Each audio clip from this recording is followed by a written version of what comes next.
కొట్టుకుంటున్నారు మహిళా రైతులు. అంత అరాచకమైన పరిస్థితి ఉంది. 20-25 రోజుల కిందట మేము మా పార్టీ నుంచి డిమాండ్ చేసినాం, ఇది రాష్ట్ర ప్రభుత్వ వైఫల్యమా, కేంద్ర ప్రభుత్వ వైఫల్యమా, ఎవరిది అన్నది మీరు తెలుసుకోండి, కానీ రైతులకు ఎరువులు అందించండి. మీరు అందిస్తే తప్పకుండా మీకు మద్దతు ఇచ్చే అంశం పరిశీలిస్తామని చెప్పాం. We have nothing against the 2 candidates. ఇద్దరు మంచోళ్ళే కావచ్చు, justice Reddy and CP Radhakrishnan ఇద్దరు కూడా మంచోళ్ళే కావచ్చు, మేము కాదంటలేదు. కానీ ఇవాళ వాళ్ళు ఇద్దరు అభ్యర్థులు కూడా 2 వ్యవస్థలకు ప్రతినిధులు. అటు ఎన్డీఏ, ఇటు ఇండియా, ఈ 2 కూటమిలకి వారు ప్రతినిధులు. వారు వ్యక్తులుగా కాదు నించున్నది, ఇండిపెండెంట్గా నించోలేదు. ఒకరు కాంగ్రెస్ తరపున, ఒకరు బీజేపీ తరపున నించున్నారు. ఇటు కాంగ్రెసు అటు బీజేపీ ఇద్దరూ కూడా ఈ రాష్ట్ర రైతులను వేధిస్తున్నారు, సతాయిస్తున్నారు, చావగొడుతున్నారు. వాళ్ళు ముష్టి యుద్ధాలకు తిరిగే ఒక అరాచక పరిస్థితి తెచ్చిపెట్టినారు. 20-25 రోజుల కింద మేము హెచ్చరించినా, అప్రమత్తం చేసినా ఇంతవరకు కేంద్ర ప్రభుత్వం స్పందించలేదు, రాష్ట్ర ప్రభుత్వం స్పందించలేదు. అందుకే 70 లక్షల మంది తెలంగాణ రైతన్నల తరపున మేము నిర్ణయం తీసుకున్నాం. నిజానికి నోటా ఉంటే ఎన్నికలు బహిష్కరించడం మంచిది కాదు, ప్రజాస్వామ్య ప్రక్రియలో పాల్గొనాలి. నోటా అనే బటన్ ఉంటే అందులో నోటా కొత్తటోళ్ళం, కానీ నోటా లేదు. అటో ఇటో ఏదో రెండిట్లో ఏదో ఒకటి చేయాల్సిన పరిస్థితి ఉంది. అందుకే ఈ ఎన్నికలు మేము we're abstaining, we're not going to participate as a party. నిన్నగాక మొన్న 2 రోజుల కిందట మా రాజ్యసభ ఫ్లోర్ లీడర్ సురేష్ రెడ్డి గారిని, అదేవిధంగా అందుబాటులో ఉన్న రాజ్యసభ సభ్యుల్ని పెద్దలు కేసీఆర్ గారు లంచ్కి పిలిచారు. మీటింగ్ కూడా అయింది, చర్చ కూడా జరిగింది ఏం చేద్దామని. చర్చించిన తర్వాతనే, అందుబాటులో ఉన్న ముఖ్యులతో కూడా చర్చించిన తర్వాతనే నిర్ణయం తీసుకున్నారు. ఈ ఎలక్షన్లో మేము ఎవరికి కూడా సబార్డినేట్ కాదు, ఎన్డీఏ సబార్డినేట్ కాదు, మేము ఇండియా సబార్డినేట్ కాదు, మేము తెలంగాణ ప్రజలకు సబార్డినేట్ అంతే. కాబట్టి తెలంగాణ ప్రజల పక్షాన వారి బాధను వ్యక్తం చేయడానికి ఇది ఒక వేదికగా వాడుకుంటున్నాం. తెలంగాణ రైతుల పక్షాన ఈ ఎన్నికల్లో మేము పాల్గొనబోట్లేదు, వీఆర్ గోయింగ్ టు అబ్స్టైన్.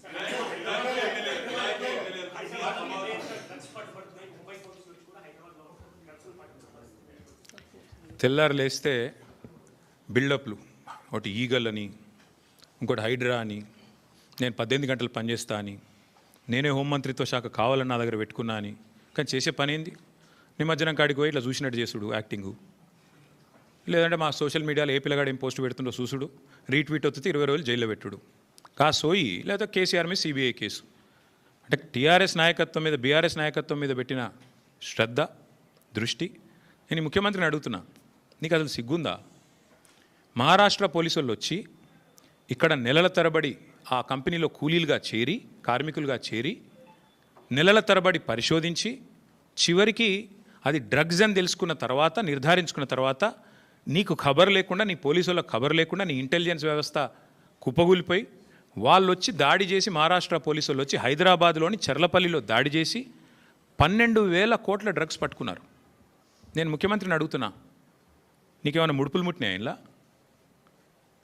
12,000 కోట్లు 21 నెలల నుంచి ఏం చేస్తున్నావు? నీ ఈగల్ ఏం చేస్తుంది? నీ హైడ్రా ఏం చేస్తుంది?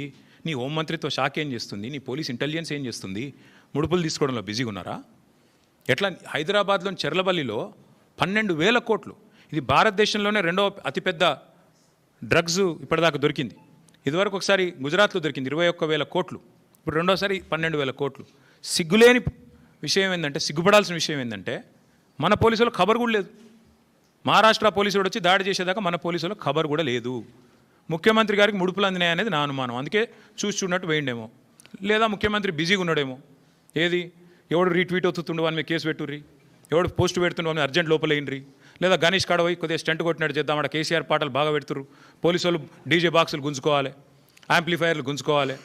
గదే పని ఏమన్నది ఇవాళ పోలీసులకు రాష్ట్రంలో పని? పాపం పోలీసుల బండ్లలో డీజిల్ దిక్కులేదు. మమ్మల్ని అరెస్ట్ చేస్తుంటే హరీష్ రావు గారు అడిగినారు, ఏమైనా నీకు టీఏ వచ్చిందని అడిగారు. పాపం ఆయన నవ్వుతుండు పోలీసు ఆయన. డిఏ వచ్చినాదా, టీఏ వచ్చినాదా, మీ బండ్లలో డీజిల్ అని వస్తున్నాదా అంటే చెప్పలేకపోతున్నారు, పోలీసు వాళ్ళు నవ్వుతున్నారు. అట్లాంటి పరిస్థితి అది వాళ్ళు. అందుకే ఈ రాష్ట్ర హోంమంత్రికే ముడుపులు అందినట్టుగా నాకైతే అనుమానం ఉంది.